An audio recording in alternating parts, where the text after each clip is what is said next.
लड़का सरकारी नौकरी की तलाश में पढ़ाई करने के लिए, तैयारी करने के लिए शहर जाता है और शहर जाकर तैयारी करने लगता है। इसी दौरान जिस कोचिंग में वो तैयारी करता था, उसी कोचिंग में एक खूबसूरत लड़की भी थी। उस लड़की को जब वह देखता है तो वह अपना दिल हार जाता है। सोचता है कि काश इसी लड़की से मेरी शादी हो जाती है।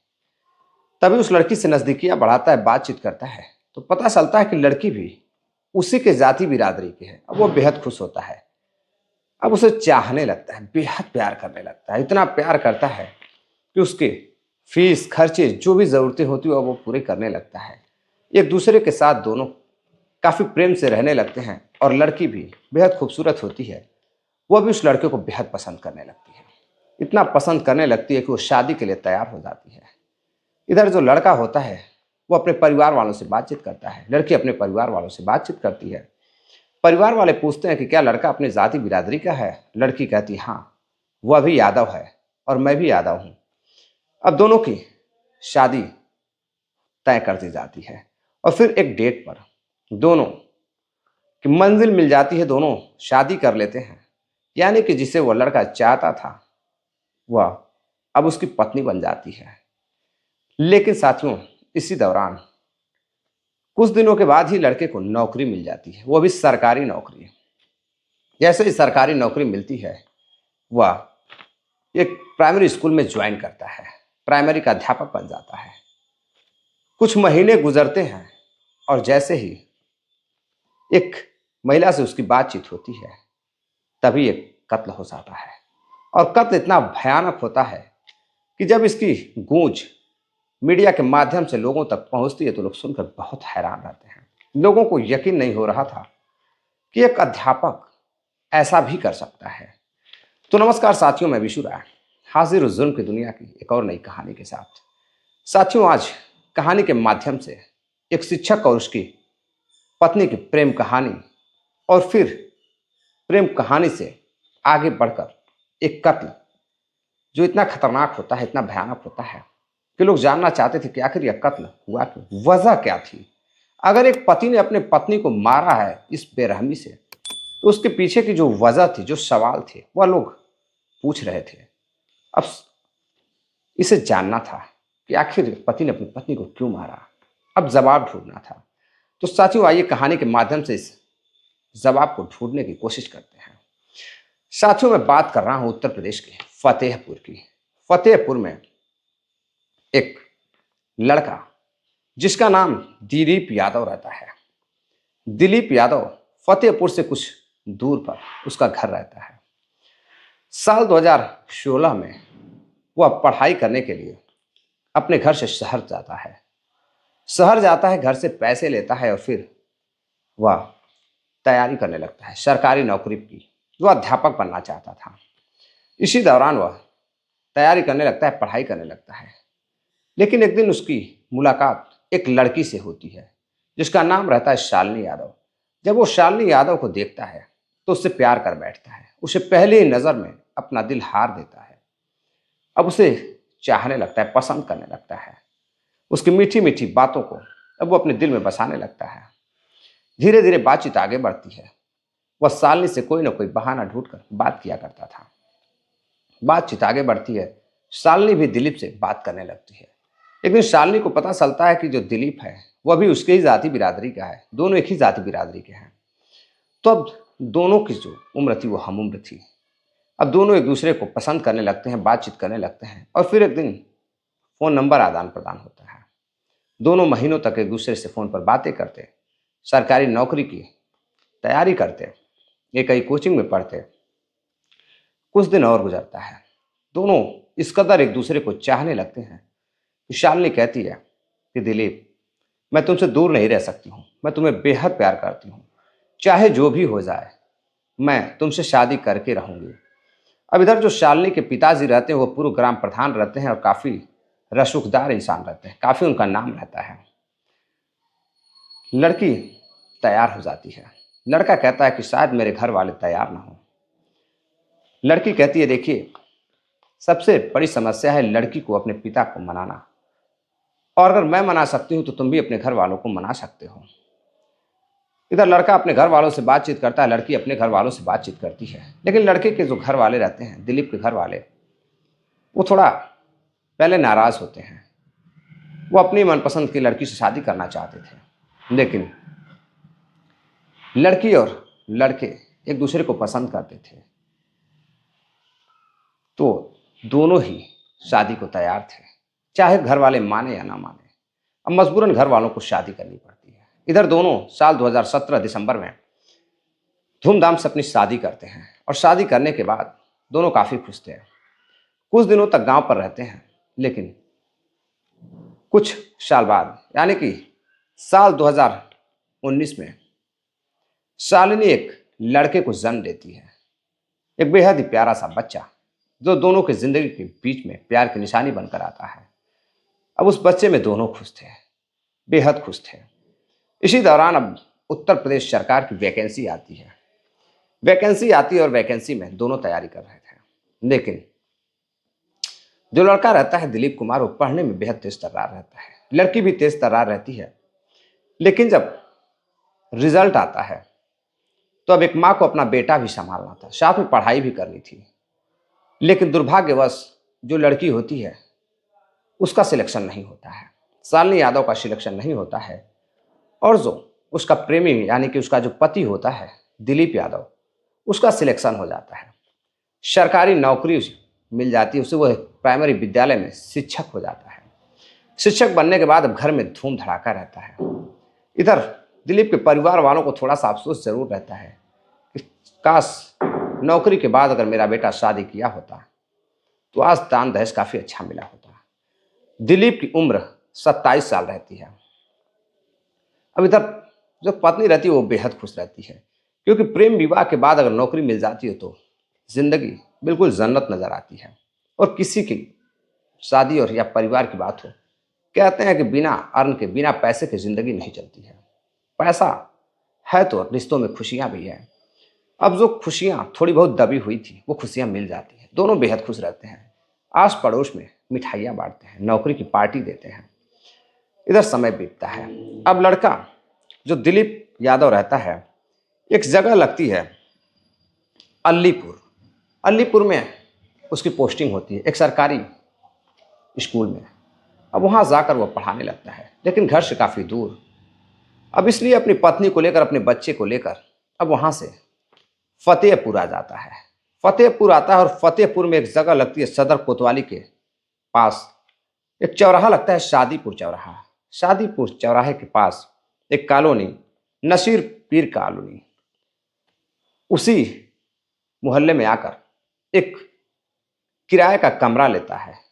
बताया यह भी जाता है कि जिस किराए का कमरा लेता है वो उसकी बहन का ही था। वो अपने बहन को ही किराए का कमरा लेता है और बहन को ही किराया देता था। अब इधर वहाँ रहने लगता है। दोनों बेहद खुश थे। बेटा भी बड़ा हो रहा था, बेटा धीरे धीरे 7 साल का हो जाता है। दिलीप भी बेहद खुश था, उसकी पत्नी भी बेहद खुश थी, परिवार भी खुश था, सब कुछ अच्छा चल रहा था, चारों तरफ खुशियाँ ही खुशियाँ थीं।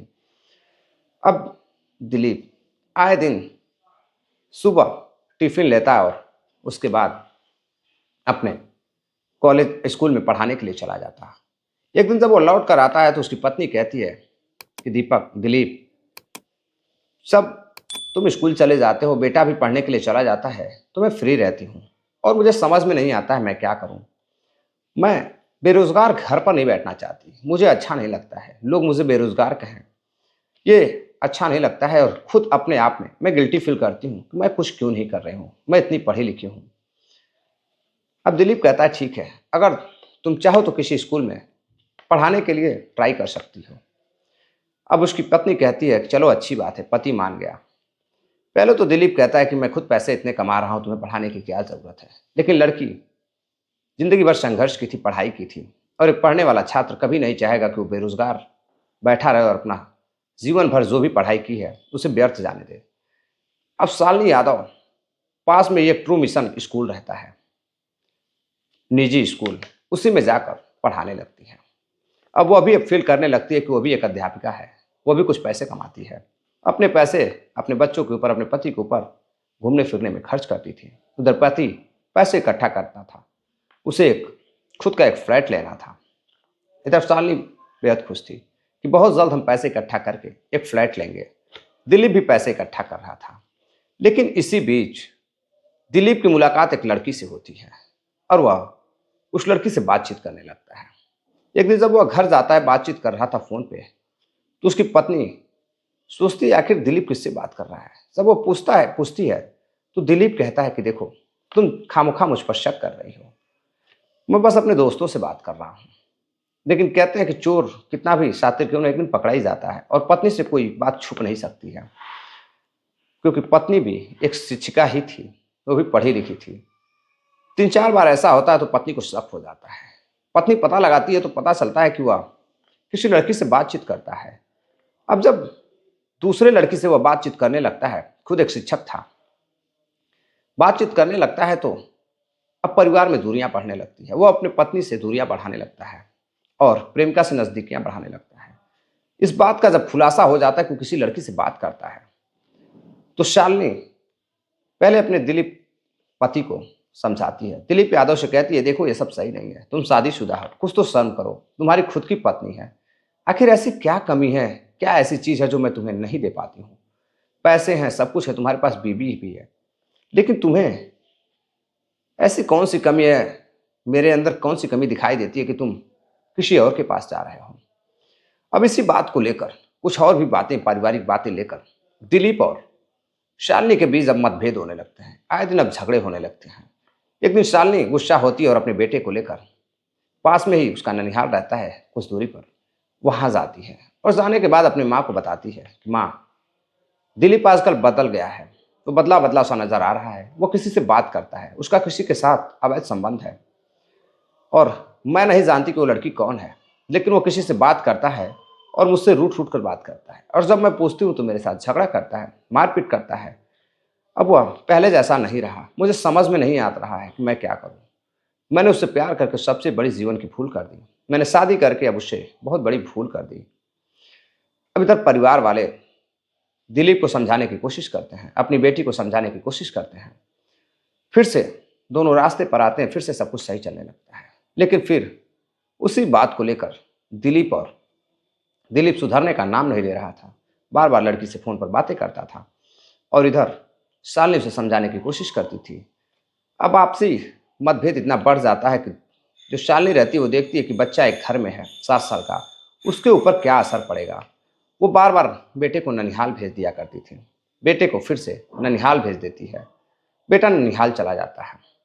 और फिर एक तारीख आती है, अगस्त का महीना, 7 तारीख, 7 अगस्त।